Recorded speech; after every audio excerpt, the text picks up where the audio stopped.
আগামী 1 জানুয়ারি থেকে পাশ হচ্ছে নবম পে স্কেল। সর্বনিম্ন বেতন 30,500 টাকা। বিস্তারিত ভিডিওতে আনেও। পে কমিশনের সুপারিশ ও অর্থ মন্ত্রণালয় গেজেট প্রকাশ। 1 জানুয়ারি থেকে কার্যকর নবম পে স্কেল ও বাড়ি ভাড়া 70% সহ শিক্ষা ভাতা 3,000 টাকা কার্যকর ঘোষণা করা হয়েছে। এই বিষয়ে বিস্তারিত আলোচনা করার শুরুতে আপনারা যারা এখন পর্যন্ত আমাদের এই চ্যানেলের নতুন সদস্য আছেন তারা পরবর্তী আপডেট পেতে চ্যানেলটি সাবস্ক্রাইব করে বেল আইকনটি অল করে দিন।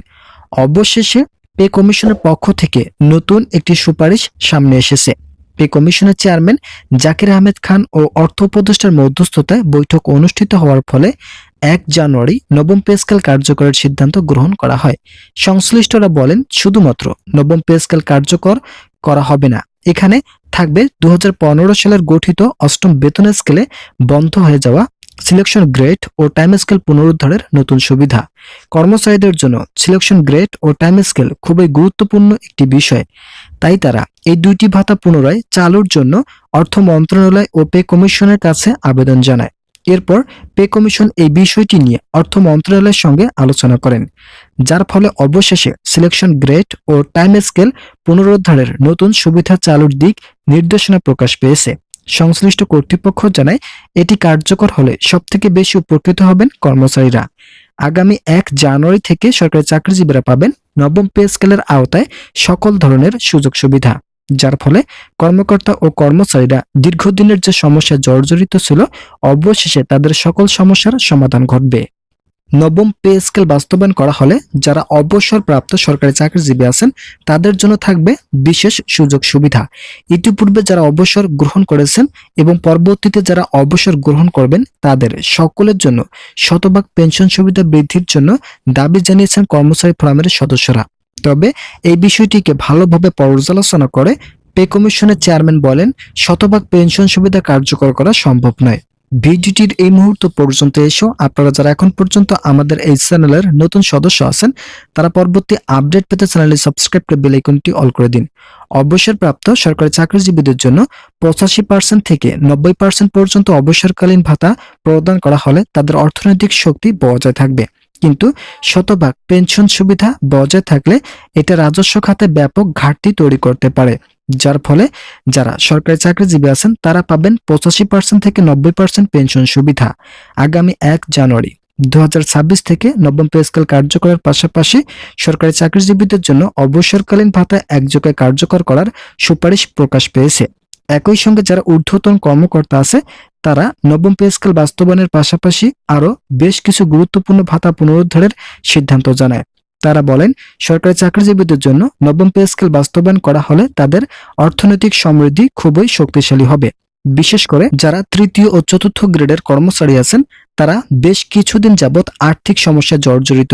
দীর্ঘ 11 বছর থেকে তাদের অর্থনৈতিক অবস্থানকে ভঙ্গুর করা হয়েছে অষ্টমতম বেতন স্কেলে।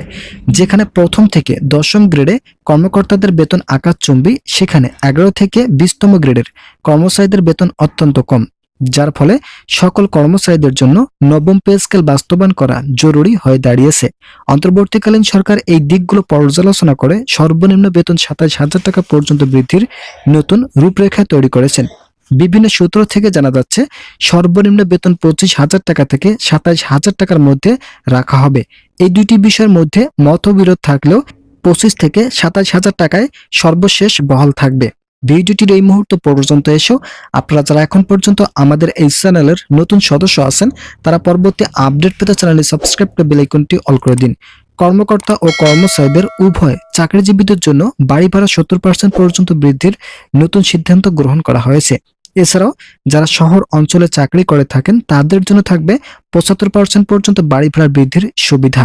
বাংলাদেশের 14 লক্ষ সরকারি চাকরিজীবীদের জন্য 70% বাড়ি ভাড়া বৃদ্ধি করার পাশাপাশি শিক্ষা ভাতা 3,000 টাকা পর্যন্ত বৃদ্ধির নতুন সিদ্ধান্ত গ্রহণ হয়। যদি 3,000 টাকা বৃদ্ধি করা হয় সেক্ষেত্রে যাদের 2 জন সন্তান আছে তাদের জন্য 6,000 টাকা পর্যন্ত বৃদ্ধির সুবিধা বহাল করা হয়েছে। 2 এর অধিক সন্তানদের জন্য শিক্ষা ভাতা গ্রহণযোগ্য নয় বলে মতামত দিয়েছে কমিশনের সদস্যরা। কমিশনের চেয়ারম্যান জাকির আহমেদ খান ও অর্থ উপদেষ্টা একটি বৈঠকের মাধ্যমে এই দুইটি সিদ্ধান্ত গ্রহণ করেন। আশা করা যাচ্ছে দ্রুততার সঙ্গে এই দুইটি ভাতা কার্যকরের রূপরেখা আসবে। সংশ্লিষ্ট মহল জানিয়েছে, আগামী 1 জানুয়ারি থেকে সরকারি চাকরিজীবীরা বাড়ি ভাড়া ও শিক্ষা ভাতা বৃদ্ধির সুবিধা ভোগ করবেন। অন্তর্বর্তীকালীন সরকার পে স্কেল বাস্তবায়নের উদ্দেশ্যে নবম পে কমিশন গঠন করলেও সম্প্রতি অর্থ উপদেষ্টা আগামী সরকার পে স্কেল বাস্তবায়ন করবে বলে সরকারি চাকরিজীবীদের মনে আগুন ধরিয়ে দেন। বর্তমান অন্তর্বর্তী সরকারকেই এবং জাতীয় নির্বাচনের তফসিল ঘোষণার আগে বৈষম্যমুক্ত নবম পে স্কেল কার্যকর ও আগামী 1 জানুয়ারি থেকে কার্যকরের দাবি জানান আবু নাসির খান। মোহাম্মদ ওয়ারেস আলী সভাপতি অনুষ্ঠিত মহাসমাবেশে নাগরিক ঐক্যের সভাপতি মাহমুদুর রহমান মান্না, গণ অধিকার পরিষদের সভাপতি নুরুল হক নূর, জুনায়েদ আব্দুল রহিম সাকি সহ বিভিন্ন রাজনৈতিক দলের নেতৃবৃন্দ কর্মচারীদের দাবির প্রতি একাত্মতা প্রকাশ করেন। মহাসমাবেশের মধ্যে মোহাম্মদ বদিউল কবির মাহমুদুল হাসান, রবিউল জোদ্দার, মোহাম্মদ লুৎফর রহমান, এছাড়াও হান্নান, মোহাম্মদ বেল্লাল হোসেন, খায়ের মাহমুদ মজুমদার প্রমুখ বক্তৃতা করেন। তো বন্ধুরা, আজকের এই ভিডিওটি পর্যন্ত। আশা করি ভিডিওটি থেকে অনেক উপকার পেয়েছেন। যদি উপকার পেয়ে থাকেন তাহলে অবশ্যই চ্যানেলটি সাবস্ক্রাইব করে বেল আইকনটি অল করে দিন।